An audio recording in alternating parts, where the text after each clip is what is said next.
नौकरी की तलाश में दिल्ली जा रहा था गरीब लड़का। ट्रेन में करोड़पति विधवा महिला ने जो किया, इंसानियत रो पड़ी। दोस्तों, सर्दियों की हल्की ठंडी सुबह थी और दिल्ली जाने वाली एक्सप्रेस ट्रेन धीरे धीरे प्लेटफॉर्म से सरकने लगी थी। प्लेटफॉर्म पर लोगों की भीड़ थी। कोई अपने बेटे को गले लगाकर विदा कर रहा था, कोई खिड़की से हाथ हिलाकर आखिरी बार अपनों को देख रहा था, और कोई जल्दी जल्दी अपने सामान के साथ ट्रेन में चढ़ने की कोशिश कर रहा था। लेकिन उसी भीड़ के बीच एक लड़का ऐसा भी खड़ा था जिसे विदा करने वाला कोई नहीं था, क्योंकि इस दुनिया में उसका अपना कहने वाला शायद कोई बचा ही नहीं था। उस लड़के का नाम रवि था।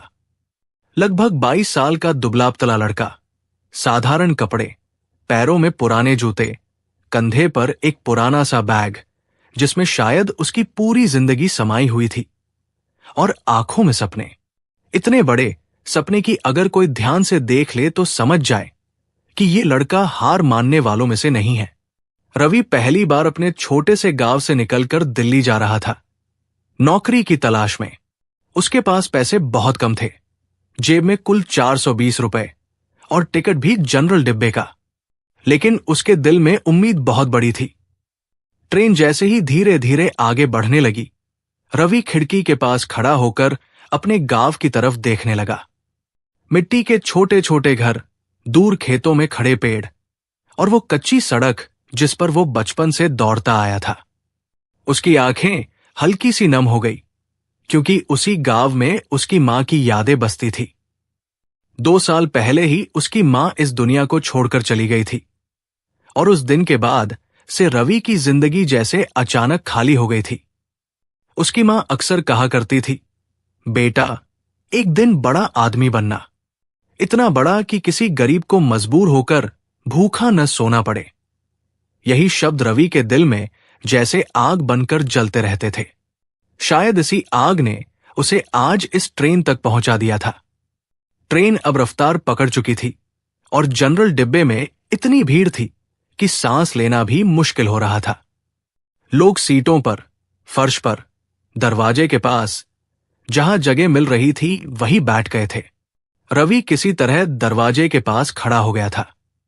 ठंडी हवा उसके चेहरे से टकरा रही थी, लेकिन पेट में भूख की आग भी धीरे धीरे बढ़ रही थी, क्योंकि सुबह से उसने कुछ नहीं खाया था। कुछ देर बाद उसने अपना पुराना बैग खोला और उसमें से कपड़े में लिपटी 2 सूखी रोटियां निकाली। वो चुपचाप दरवाजे के पास बैठ गया और धीरे धीरे रोटी खाने लगा। तभी सामने बैठे कुछ अमीर दिखने वाले लड़कों की नजर उस पर पड़ी और वे आपस में हंसने लगे। एक लड़का बोला, देखो भाई, दिल्ली जा रहा है और खाना देखो इसका। दूसरा हंसते हुए बोला, ऐसे लोग ही दिल्ली जाकर झुग्गियां बसाते हैं। उनकी बात सुनकर रवि के हाथ कुछ पल के लिए रुक गए, लेकिन उसने कुछ नहीं कहा। गरीबी ने उसे एक चीज बहुत अच्छे से सिखा दी थी, चुप रहना। उसने चुपचाप रोटी का टुकड़ा तोड़ा और खाने लगा। थोड़ी देर बाद ट्रेन एक बड़े स्टेशन पर रुकी और अचानक डिब्बे में भीड़ और बढ़ गई। लोग धक्का देकर अंदर घुसने लगे। तभी अचानक किसी ने जोर से आवाज लगाई, जरा रास्ता दीजिए, रास्ता दीजिए। और अगले ही पल कुछ सिक्योरिटी गार्ड जनरल डिब्बे में घुस आए। उनके पीछे पीछे एक महिला अंदर आई। जैसे ही वो महिला डिब्बे में दाखिल हुई, कुछ सेकंड के लिए पूरा माहौल शांत हो गया। वो करीब 40 साल की बेहद खूबसूरत और शालीन महिला थी।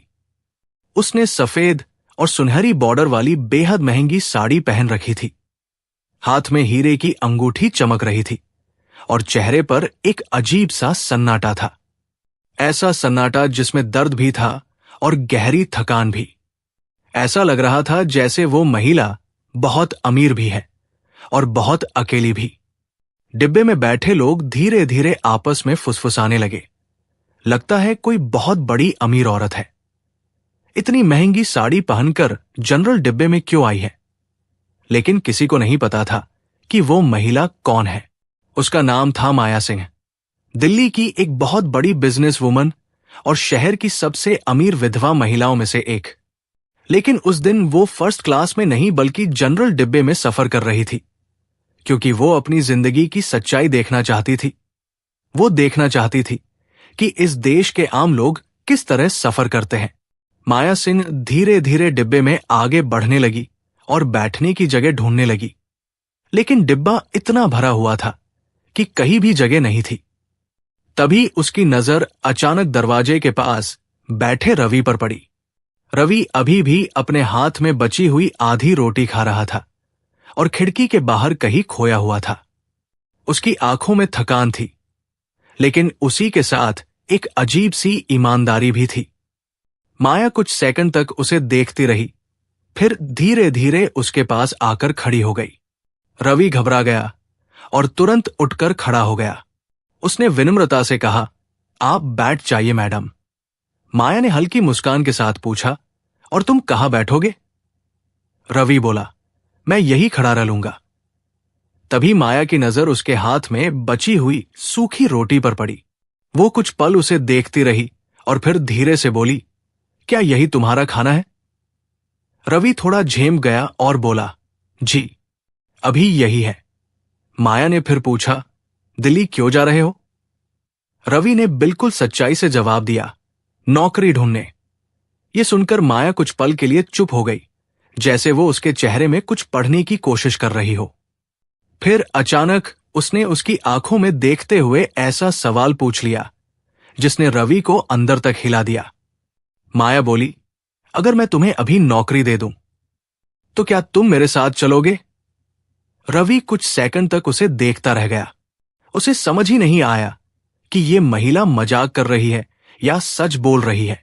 लेकिन उसी पल ट्रेन में कुछ ऐसा होने वाला था जो रवि की किस्मत का रास्ता हमेशा के लिए बदलने वाला था।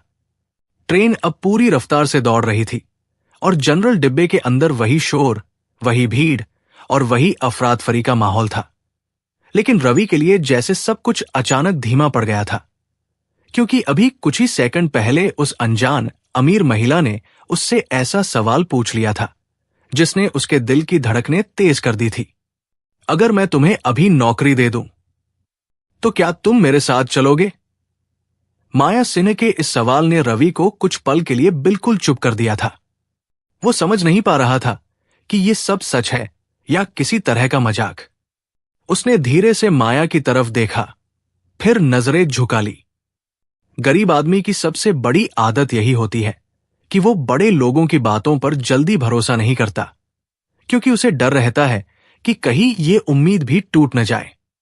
माया उसकी झिझक समझ रही थी। उसने हल्की मुस्कान के साथ कहा, डरने की जरूरत नहीं है, मैं मजाक नहीं कर रही। लेकिन रवि अभी भी कुछ बोल नहीं पाया। तभी अचानक ट्रेन के उसी डिब्बे में हलचल मच गई। दरवाजे के पास खड़ा एक बुजुर्ग आदमी अचानक लड़खड़ाकर नीचे गिर पड़ा। कुछ लोग घबरा गए, कुछ लोग पीछे हट गए। किसी ने कहा, अरे लगता है हार्ट अटैक आ गया। लेकिन भीड़ में से कोई भी उस बुजुर्ग के पास जाने की हिम्मत नहीं कर रहा था। हर कोई सिर्फ देख रहा था, जैसे ये किसी फिल्म का सीन हो। तभी रवि तुरंत उठकर उस बुजुर्ग के पास दौड़ा। उसने बिना एक सेकंड सोचे उस आदमी का सिर अपनी गोद में रख लिया और जोर से आवाज लगाई, पानी? किसी के पास पानी है क्या? उसकी आवाज में घबराहट भी थी और इंसानियत भी। कुछ सेकंड बाद किसी ने बोतल आगे बढ़ा दी। रवि ने बुजुर्ग के चेहरे पर पानी के छींटे मारे और धीरे धीरे उन्हें सहारा देने लगा। माया सिंह ये सब खड़ी खड़ी देख रही थी। उसकी आंखों में अचानक एक अजीब सी चमक आ गई। वो चुपचाप रवि को देख रही थी, जैसे किसी किताब के अंदर छिपा सच पढ़ रही हो। रवि बार बार उस बुजुर्ग को संभालने की कोशिश कर रहा था। कुछ देर बाद बुजुर्ग की आंखें हल्की सी खुली। उन्होंने धीरे से कहा, बेटा, धन्यवाद, और फिर थककर वापस आंखें बंद कर ली। तभी ट्रेन के गार्ड और टीटी भी वहां पहुंच गए। उन्होंने बुजुर्ग को अगले स्टेशन पर उतारकर अस्पताल ले जाने की बात कही। लेकिन इस पूरे समय में सबसे ज्यादा हैरान माया सिंह थी, क्योंकि उसने देखा कि जिस लड़के के पास खुद खाने के लिए मुश्किल से 2 सूखी रोटियां थी, वही लड़का सबसे पहले किसी अनजान आदमी की मदद के लिए दौड़ा था।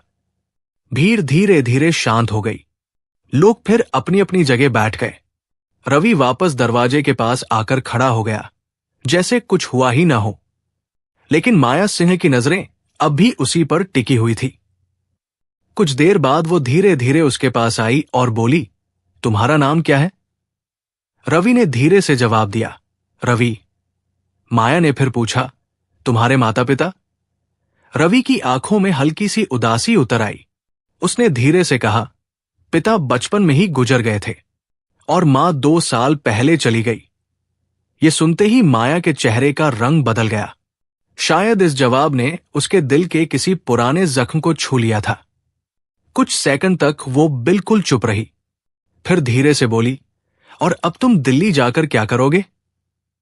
रवि ने सच्चाई से कहा, कोई भी काम मिल जाए, बस मेहनत करूंगा। उसके शब्द बहुत साधारण थे, लेकिन उनमें सच्चाई थी। माया सिंह ने उसकी आंखों में गहराई से देखा। उसे अचानक अपने बेटे की याद आ गई। वो बेटा जो कई साल पहले एक हादसे में उससे हमेशा के लिए दूर चला गया था। शायद इसी वजह से उसके अंदर एक अजीब सी खालीपन हमेशा रहता था। लेकिन उस दिन ट्रेन के उस भीड़ भरे डिब्बे में खड़े इस गरीब लड़के की आंखों में उसे वही सादगी और वही सच्चाई दिखाई दे रही थी। उसने धीरे से कहा, रवि, अगर मैं सच में तुम्हें नौकरी दूं, तो क्या तुम मेरे साथ काम करोगे? इस बार रवि ने उसकी तरफ ध्यान से देखा। वो समझ गया कि ये महिला मजाक नहीं कर रही, लेकिन फिर भी उसने संकोच से कहा, मैडम, मैं ज्यादा पढ़ा लिखा नहीं हूं, सिर्फ 12वीं पास हूं। माया हल्का सा मुस्कुराई और बोली, कभी कभी डिग्री से ज्यादा जरूरी इंसानियत होती है, और अभी मैंने देखा कि तुम्हारे अंदर वो है। रवि कुछ बोल नहीं पाया। उसके दिल में उम्मीद और डर दोनों एक साथ जाग रहे थे। तभी माया सिंह ने अपने पर्स से एक छोटा सा कार्ड निकाला और रवि की तरफ बढ़ा दिया। ये मेरा कार्ड है, दिल्ली पहुंचकर इस पते पर आ जाना। रवि ने कांपते हाथों से वो कार्ड लिया। उस पर लिखा था, Maya Singh, Singh group of industries, chairperson. ये नाम पढ़ते ही रवि की आंखें फैल गई, क्योंकि ये वही नाम था जिसे उसने कई बार अखबारों में पढ़ा था। वो महिला सच में बहुत बड़ी अमीर थी। लेकिन रवि अभी कुछ सोच ही रहा था कि तभी ट्रेन में अचानक फिर से हंगामा मच गया, क्योंकि इस बार डिब्बे में कुछ ऐसे लोग चढ़ चुके थे जिनकी नजर सीधे माया सिंह पर थी। और अगले ही पल होने वाला था ऐसा खतरनाक हादसा जो इस सफर को पूरी तरह बदल देने वाला था। ट्रेन अंधेरे को चीरती हुई पूरी रफ्तार से आगे बढ़ रही थी, और जनरल डिब्बे के अंदर वही भीड़, वही शोर और वही बेचैनी भरा माहौल था। लेकिन अब उस डिब्बे में एक अनदेखा खतरा भी मौजूद था, जिसका अंदाजा अभी किसी को नहीं था। रवि अभी भी अपने हाथ में माया सिन्हा का विजिटिंग कार्ड पकड़े खड़ा था, और उसकी आंखें उस छोटे से कागज पर लिखे नाम को बार बार पढ़ रही थी। Maya Singh, Singh group of industries. उसे विश्वास ही नहीं हो रहा था कि इतनी बड़ी अमीर महिला ने उससे खुद नौकरी की बात कही है। उसके दिल में पहली बार लगा कि शायद उसकी किस्मत सच में बदल सकती है। लेकिन उसी समय ट्रेन अगले स्टेशन पर धीमी होने लगी और दरवाजे से कुछ नए लोग जनरल डिब्बे में चढ़ गए। वे 4 आदमी थे। उनके कपड़े साधारण थे, लेकिन उनकी आंखों में एक अजीब सी चालाकी थी। जैसे ही वे अंदर आए, उन्होंने चारों तरफ नजर घुमाई, और अगले ही पल उनकी नजर माया सिन्हा पर जाकर टिक गई। उन चारों के चेहरे पर हल्की सी मुस्कान आ गई, जैसे उन्हें वही चीज मिल गई हो जिसकी उन्हें तलाश थी। डिब्बे के बाकी लोगों को कुछ समझ नहीं आया, लेकिन रवि ने उन लोगों की नजरों में छिपी मंशा को महसूस कर लिया था। गरीब आदमी का एक फायदा होता है, वो लोगों की नीयत जल्दी पहचान लेता है। रवि धीरे धीरे सतर्क हो गया। उधर माया सिंह खिड़की के पास खड़ी बाहर देख रही थी। शायद वो अपने ही ख्यालों में खोई हुई थी। तभी उन चारों में से एक आदमी धीरे धीरे भीड़ को चीरता हुआ उसकी तरफ बढ़ने लगा। उसका चेहरा शांत था, लेकिन उसकी चाल में खतरा साफ दिखाई दे रहा था। रवि ने यह देखा तो उसका दिल जोर जोर से धड़कने लगा। वो समझ गया कि कुछ गड़बड़ होने वाली है, लेकिन वो ये नहीं जानता था कि उसे क्या करना चाहिए। तभी अचानक उस आदमी ने माया सिंह के बिल्कुल पास आकर धीमी आवाज में कहा, मैडम, ज्यादा होशियारी मत दिखाइए। जो हमारे पास चाहिए वो चुपचाप दे दीजिए। माया सिंह एकदम चौंक गई। उसने मुड़कर उस आदमी को देखा। उसी पल बाकी तीनों आदमी भी उसके चारों तरफ खड़े हो गए। उनमें से एक ने धीरे से अपनी जैकेट के अंदर हाथ डाला और चाकू की चमक दिखाई। डिब्बे के आसपास खड़े कुछ लोगों ने ये देखा तो डरकर पीछे हट गए, लेकिन किसी में इतनी हिम्मत नहीं थी कि आगे आकर कुछ कह सके, क्योंकि ट्रेन के उस भीड़ भरे डिब्बे में हर किसी को अपनी जान की चिंता थी। उस आदमी ने फिर धीमी आवाज में कहा, हमें पता है आप कौन हैं, दिल्ली की सबसे बड़ी बिजनेस वुमन माया सिंह। इसलिए समझदारी इसी में है कि अपना बैग और जेवर हमें दे दीजिए। माया सिंह के चेहरे पर एक पल के लिए डर की लकीर उभर आई, लेकिन उसने खुद को संभाल लिया। उसने शांत आवाज में कहा, तुम लोग ये सब करके बच नहीं पाओगे। उस आदमी ने हंसते हुए कहा, मैडम, इस भीड़ में कोई हमारा कुछ नहीं बिगाड़ सकता। और सच भी यही था। डिब्बे में मौजूद दर्जनों लोग सब कुछ देख रहे थे, लेकिन कोई आगे नहीं आ रहा था। तभी अचानक भीड़ के पीछे खड़ा एक लड़का धीरे धीरे आगे बढ़ा। वो रवि था। उसके दिल में डर भी था, लेकिन उससे बड़ा था उसकी मां का वो वाक्य जो बचपन से उसके कानों में गूंजता रहता था, कभी किसी के साथ अन्याय होते देखो तो चुप मत रहना। रवि धीरे धीरे उन चारों के पास पहुंच गया। उसने हिम्मत जुटाकर कहा, उन्हें छोड़ दो। चारों आदमी एक साथ उसकी तरफ मुड़े। उनमें से एक जोर से हंसा और बोला, अरे देखो, हीरो आ गया। दूसरा बोला, चल हट, नहीं तो तुझे भी नीचे फेंक देंगे। लेकिन रवि पीछे नहीं हटा। उसके अंदर पता नहीं कहां से हिम्मत आ गई थी। उसने फिर कहा, किसी अकेली औरत को डराकर पैसे लेना बहादुरी नहीं है। यह सुनते ही एक बदमाश गुस्से में आ गया और उसने रवि को जोर से धक्का दे दिया। रवि लड़खड़ाकर गिर पड़ा, लेकिन अगले ही पल वो फिर खड़ा हो गया। इस बार उसकी आंखों में डर नहीं था, सिर्फ गुस्सा था। अचानक उसने पूरी ताकत से उस आदमी का हाथ पकड़ लिया जिसमें चाकू था। डिब्बे में हड़कंप मच गया। लोग घबरा गए। धक्का मुक्की शुरू हो गई। ट्रेन तेज रफ्तार से दौड़ रही थी और उसी डिब्बे के अंदर अब जोरदार हाथापाई हो रही थी। एक बदमाश ने रवि के पेट में मुक्का मारा। दूसरा उसे पकड़ने लगा, लेकिन रवि ने हार नहीं मानी। उसने पूरी ताकत से चाकू वाले आदमी का हाथ मोड़ दिया और चाकू नीचे गिर गया। अगले ही पल ट्रेन जोर से झटके के साथ हिली और उसी अफरात फरी में एक बदमाश दरवाजे के पास लड़खड़ाकर गिर पड़ा। ये देखकर बाकी तीनों घबरा गए। उन्होंने तुरंत मौका देखकर भीड़ में से रास्ता बनाया और अगले स्टेशन आने से पहले ही चलती ट्रेन से कूदकर भाग गए। कुछ सेकंड के लिए पूरा डिब्बा बिल्कुल शांत हो गया। लोग अवाक होकर रवि को देखने लगे। माया सिन्हा भी स्तब्ध खड़ी थी। उसके सामने वही गरीब लड़का था जिसने कुछ मिनट पहले सूखी रोटी खाई थी, और अब उसी लड़के ने अपनी जान की परवाह किए बिना उसे बचा लिया था। रवि की सांसें तेज चल रही थी। उसके होंठ से हल्का सा खून भी निकल रहा था, लेकिन उसने धीरे से कहा, आप ठीक है मैडम? माया सिन्हा की आंखें नम हो गई। शायद कई सालों बाद किसी ने उसके लिए अपनी जान जोखिम में डाली थी। उसने धीरे से कहा, तुमने ये सब क्यों किया? रवि ने बहुत साधारण सा जवाब दिया, क्योंकि गलत चीज देखकर चुप रहना मुझे नहीं आता। उस पल माया सिन्हा के दिल में जैसे कुछ टूटकर फिर से जुड़ गया। उसने मन ही मन फैसला कर लिया था कि ये लड़का अब उसकी जिंदगी का हिस्सा बनने वाला है, लेकिन उसे ये नहीं पता था कि असली कहानी तो अभी शुरू होने वाली थी।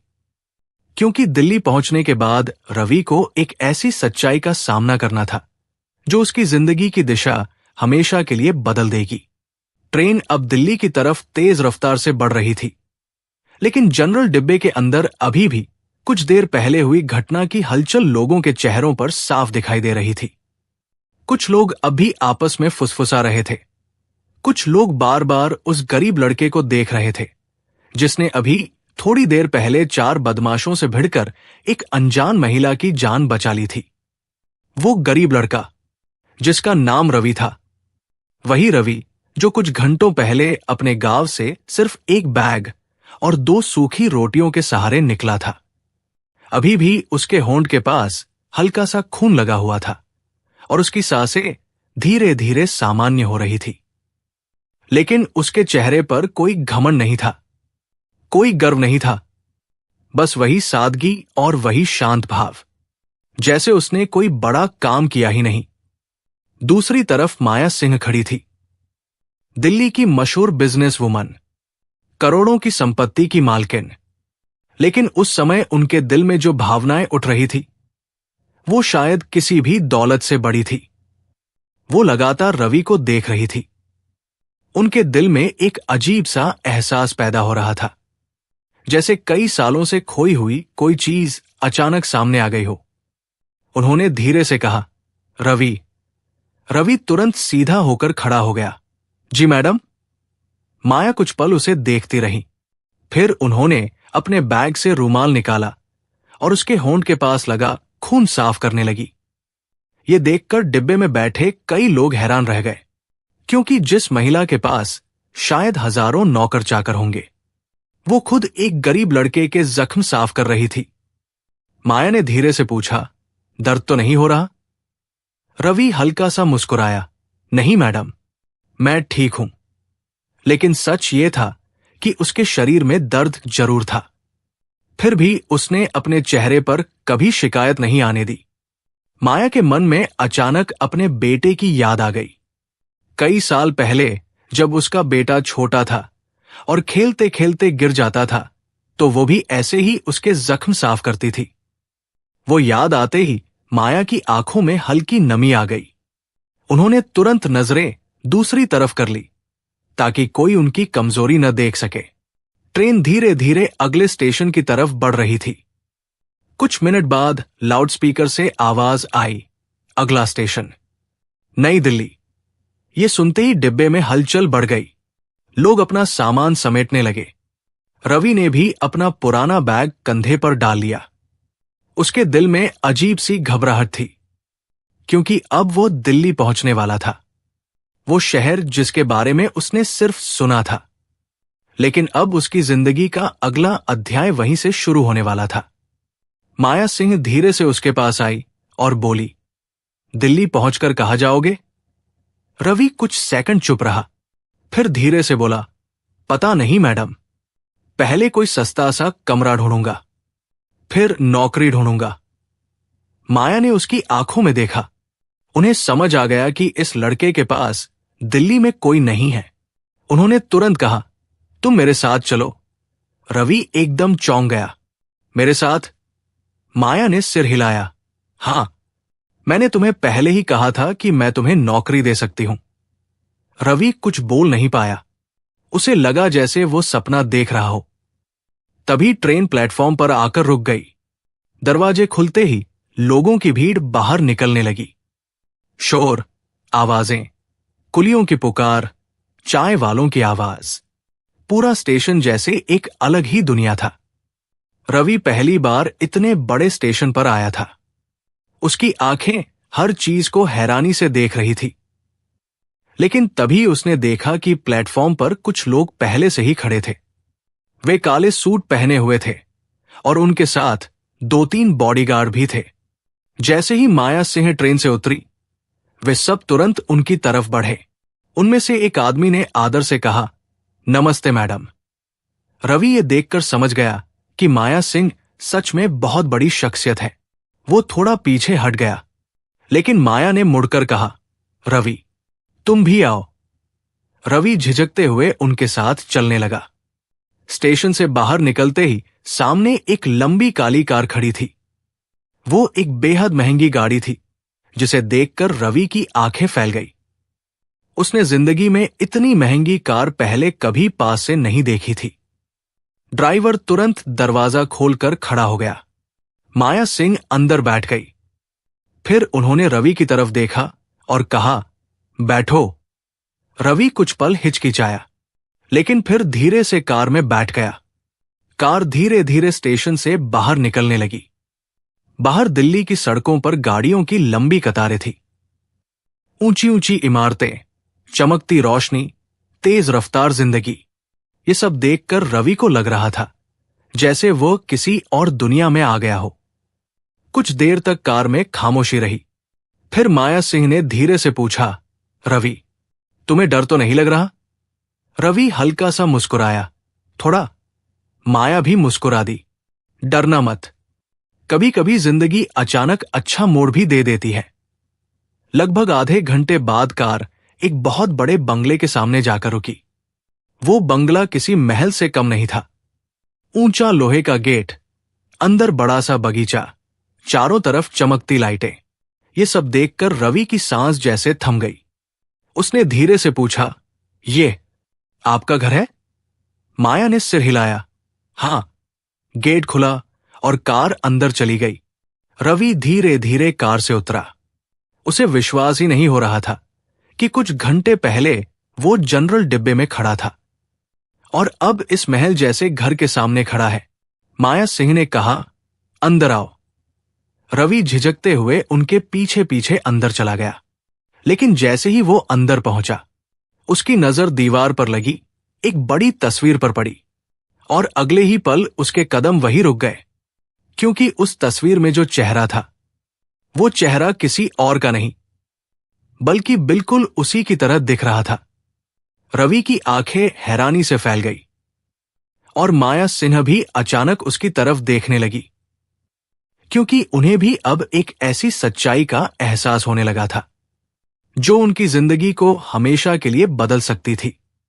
माया सिन्हा के उस विशाल बंगले के अंदर खड़ा रवि अभी भी दीवार पर लगी उस बड़ी तस्वीर को देख रहा था।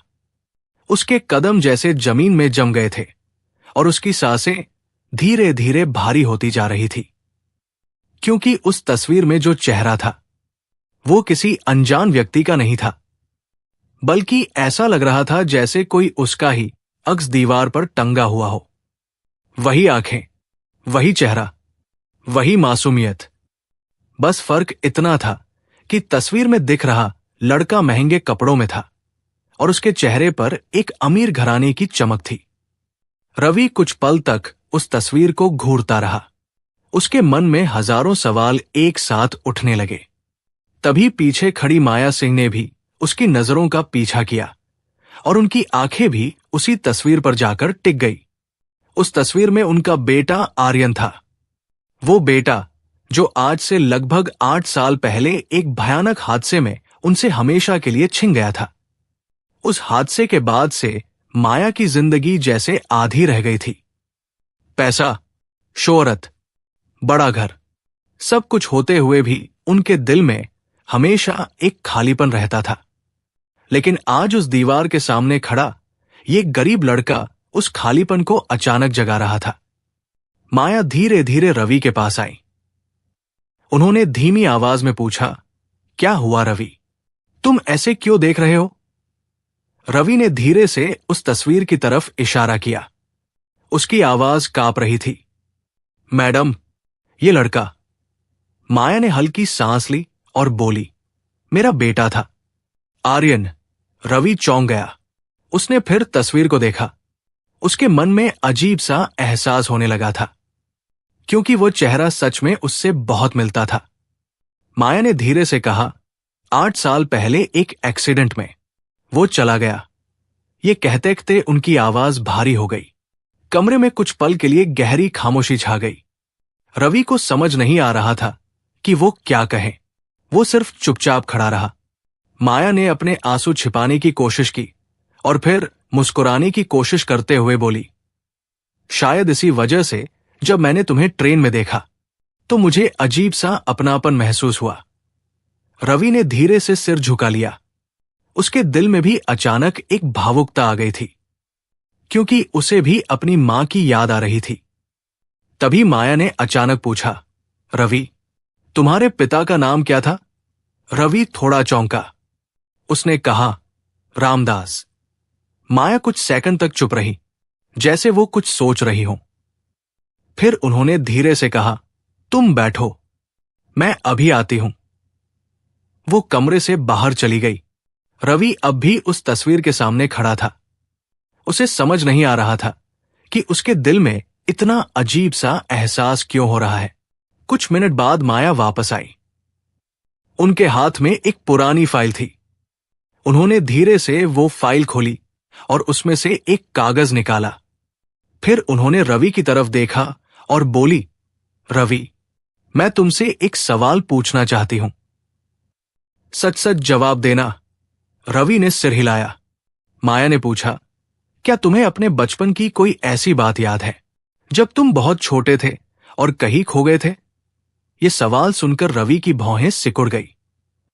उसने कुछ देर सोचा, फिर धीरे से बोला, मुझे पूरी तरह याद नहीं, लेकिन मां बताती थी कि जब मैं बहुत छोटा था तो मुझे किसी मेले के पास रोते हुए पाया था। माया के हाथ कांप गए। उनके दिल की धड़कन तेज हो गई। उन्होंने तुरंत दूसरा सवाल किया, तुम्हारी मां, मतलब जिन्होंने तुम्हें पाला, उन्होंने कभी बताया कि तुम्हें कहां से लाई? रवि ने सिर हिलाया। उन्होंने कहा था कि जब उन्हें मैं मिला तब मैं शायद 2 या 3 साल का था। ये सुनते ही माया सिन्हा की आंखों से आंसू निकल पड़े, क्योंकि 8 साल पहले जब उनका बेटा आर्यन एक मेले में उनसे बिछड़ा था, तब उसकी उम्र भी लगभग 3 साल ही थी। उस दिन बहुत खोजबीन हुई थी। पुलिस, अखबार, हर जगह खबर दी गई थी, लेकिन आर्यन कभी नहीं मिला। सबको लगा कि वो शायद किसी हादसे का शिकार हो गया। लेकिन आज, इतने साल बाद, उनके सामने खड़ा ये लड़का, जिसकी शक्ल आर्यन से इतनी मिलती थी, उनकी उम्मीद को फिर जगा रहा था। माया धीरे धीरे रवि के पास आई। उनकी आंखों में आंसू थे। उन्होंने कांपती आवाज में कहा, रवि, अगर मैं कहूं कि शायद तुम मेरे बेटे हो, तो ये सुनकर रवि जैसे पत्थर का हो गया। उसके लिए ये बात समझना लगभग असंभव था। एक गरीब लड़का जो पूरी जिंदगी संघर्ष करता रहा, वो अचानक किसी करोड़पति महिला का बेटा कैसे हो सकता है? उसके दिल में तूफान उठने लगा। उसने धीरे से कहा, मैडम, ये कैसे हो सकता है? माया ने गहरी सांस ली और कहा, मुझे भी यकीन नहीं था, लेकिन तुम्हें देखकर और तुम्हारी बात सुनकर मेरे दिल को लग रहा है कि शायद किस्मत हमें फिर से मिला रही है। कमरे में फिर से खामोशी छा गई। रवि के मन में अपनी मां की यादें घूमने लगी। वो गरीब औरत जिसने उसे पाल पोस कर बड़ा किया, जिसने अपनी भूख मारकर उसे खिलाया, जिसने उसे हमेशा ईमानदार इंसान बनने की सीख दी। उसकी आंखों में आंसू आ गए। उसने धीरे से कहा, मेरी मां, जिसने मुझे पाला, वही मेरी असली मां है। माया ने तुरंत सिर हिलाया। हां, और मैं कभी उनकी जगह नहीं ले सकती। लेकिन अगर सच में तुम मेरे बेटे हो, तो मैं तुम्हें खोना नहीं चाहती। ये सुनकर रवि की आंखों में आंसू भर आए। उसी समय बाहर से एक नौकर तेजी से अंदर आया। उसने घबराकर कहा, मैडम, एक बड़ी खबर है। माया ने चौंक कर पूछा, क्या हुआ? नौकर ने कहा, कुछ लोग गेट के बाहर खड़े हैं और कह रहे हैं कि उन्हें रवि से मिलना है, क्योंकि वो लड़का दिल्ली आने से पहले एक बहुत बड़े रहस्य का हिस्सा बन चुका है। माया सिन्हा के विशाल बंगले के अंदर का माहौल अचानक भारी हो गया था। अभी कुछ ही देर पहले जिस कमरे में एक अजीब सा भावनात्मक पल था, वही अब एक नया रहस्य खड़ा हो गया था। नौकर की घबराई हुई आवाज अब भी कमरे में गूंज रही थी, मैडम, कुछ लोग गेट के बाहर खड़े हैं और वे रवि से मिलना चाहते हैं। माया ने तुरंत पूछा, कौन लोग? नौकर ने सिर झुकाकर कहा, उन्होंने अपना नाम नहीं बताया, लेकिन कह रहे हैं कि रवि को उनसे मिलना ही होगा, क्योंकि वो एक बड़े सच से जुड़ा हुआ है। ये सुनते ही कमरे में सन्नाटा छा गया। रवि ने घबराकर माया की तरफ देखा। उसके दिल की धड़कन अचानक तेज हो गई थी। उसे समझ नहीं आ रहा था कि आखिर कौन लोग उसे ढूंढते हुए यहां तक पहुंच गए। माया ने कुछ सेकंड सोचा, फिर शांत आवाज में कहा, उन्हें अंदर आने दो। कुछ मिनट बाद बंगले का बड़ा दरवाजा खुला और 3 लोग अंदर आए। उनमें एक बुजुर्ग आदमी था और उसके साथ 2 युवा लोग भी थे। जैसे ही वो बुजुर्ग आदमी कमरे में दाखिल हुआ, उसकी नजर सीधे रवि पर जाकर टिक गई। कुछ पल तक वह बस उसे देखता रहा, फिर उसकी आंखें भर आई। उसने कांपती आवाज में कहा, बेटा। ये शब्द सुनते ही रवि चौंक गया। माया सिंह भी हैरान होकर उस आदमी को देखने लगी। माया ने पूछा, आप कौन हैं? उस बुजुर्ग आदमी ने गहरी सांस ली और बोला, मेरा नाम हरिदास है और मैं उस अनाथालय का मैनेजर था जहां से कई साल पहले एक बच्चा अचानक गायब हो गया था। यह सुनते ही माया का दिल जैसे जोर से धड़कने लगा। हरिदास ने धीरे धीरे अपनी बात जारी रखी। करीब 8 साल पहले हमें पुलिस से खबर मिली थी कि एक छोटे बच्चे को मेले के पास रोते हुए पाया गया था। वो बच्चा किसी अमीर परिवार का लग रहा था, लेकिन जब तक हम उसे ठीक से पहचान पाते, वो बच्चा अचानक अनाथालय से भी गायब हो गया। हमें हमेशा लगता रहा कि वो बच्चा कहीं किसी गरीब परिवार के पास पहुंच गया होगा। ये सुनते ही माया सिंह की आंखें रवि पर टिक गई। उनका दिल जोर जोर से धड़क रहा था। हरिदास ने धीरे से कहा, कुछ दिन पहले हमें एक पुरानी फाइल मिली जिसमें उस बच्चे की तस्वीर थी, और आज जब हमने रवि की तस्वीर देखी तो हमें यकीन हो गया कि वही बच्चा आज हमारे सामने खड़ा है। कमरे में जैसे समय थम गया। माया सिन्हा की आंखों से आंसू बहने लगे। उन्होंने धीरे से कहा, मतलब ये सच में मेरा बेटा हो सकता है? हरिदास ने सिर हिलाया। इसका पता सिर्फ एक ही चीज से चल सकता है, डीएनए टेस्ट। यह सुनकर रवि के मन में तूफान उठ गया। उसकी आंखों के सामने अपनी मां का चेहरा घूम गया। वो मां जिसने उसे पाला था, जिसने उसे सिखाया था कि इंसानियत सबसे बड़ी चीज होती है। उसने धीरे से कहा, मैडम, चाहे सच कुछ भी हो, लेकिन मेरी मां वही रहेंगी जिन्होंने मुझे पाला। माया की आंखों में और आंसू आ गए। उन्होंने तुरंत कहा, हाँ रवि, और मैं उनका हमेशा सम्मान करूंगी, क्योंकि अगर उन्होंने तुम्हें न पाला होता तो आज तुम इतने अच्छे इंसान नहीं बन पाते। कुछ दिनों बाद डीएनए टेस्ट हुआ और जब रिपोर्ट आई तो उस रिपोर्ट ने सब कुछ बदल दिया। रिपोर्ट में साफ लिखा था, रवि माया सिन्हा का खोया हुआ बेटा आर्यन था। यह खबर सुनते ही माया सिन्हा रो पड़ी। 8 साल बाद उन्हें उनका बेटा मिल गया था। लेकिन रवि यानी आर्यन, उसके दिल में घमंड नहीं आया। उसने सबसे पहले अपनी उस मां की तस्वीर के सामने सिर झुकाया जिसने उसे गरीबी में भी इंसान बनना सिखाया था। कुछ समय बाद माया सिंह ने एक बड़ा फैसला लिया। उन्होंने रवि को अपने बिजनेस का वारिस जरूर बनाया, लेकिन उससे भी बड़ा काम किया। उन्होंने पूरे देश में गरीब बच्चों के लिए एक ट्रस्ट शुरू किया जिसका नाम रखा गया सावित्री इंसानियत ट्रस्ट। वही नाम जो रवि की गरीब मां का था। रवि ने कहा, अगर आज मैं यहां हूं तो सिर्फ इसलिए क्योंकि मेरी मां ने मुझे सिखाया था कि इंसानियत सबसे बड़ी दौलत होती है। धीरे धीरे उस ट्रस्ट के जरिए हजारों गरीब बच्चों को पढ़ाई और रहने की सुविधा मिलने लगी। और उस दिन से लोग अक्सर कहा करते थे, कभी कभी किस्मत इंसान को अमीर बनाती है, लेकिन इंसानियत उसे महान बनाती है। और उस ट्रेन का वो सफर जहां एक गरीब लड़का नौकरी की तलाश में जा रहा था, वही सफर उसकी जिंदगी का सबसे बड़ा मोड़ बन गया, क्योंकि उस दिन सिर्फ एक मां को उसका बेटा नहीं मिला था, बल्कि इंसानियत को एक नया सहारा मिल गया था।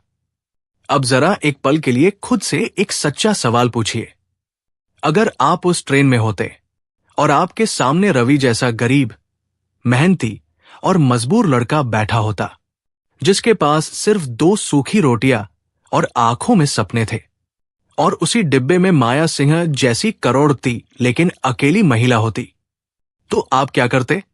क्या आप भी बाकी लोगों की तरह चुपचाप तमाशा देखते रहते, या फिर रवि की तरह इंसानियत दिखाकर किसी अनजान की मदद करने की हिम्मत करते? और अगर आप रवि की जगह होते जिंदगी ने आपको अचानक एक ऐसा मौका दिया होता जिसने आपकी पूरी किस्मत बदल सकती थी, तो क्या आप उस भरोसे की कदर करते या उसे सिर्फ किस्मत समझकर खो देते? कमेंट में सिर्फ एक शब्द लिखिए, किस्मत या इंसानियत। आपका जवाब बताएगा कि आप दिल से किस तरह के इंसान हैं।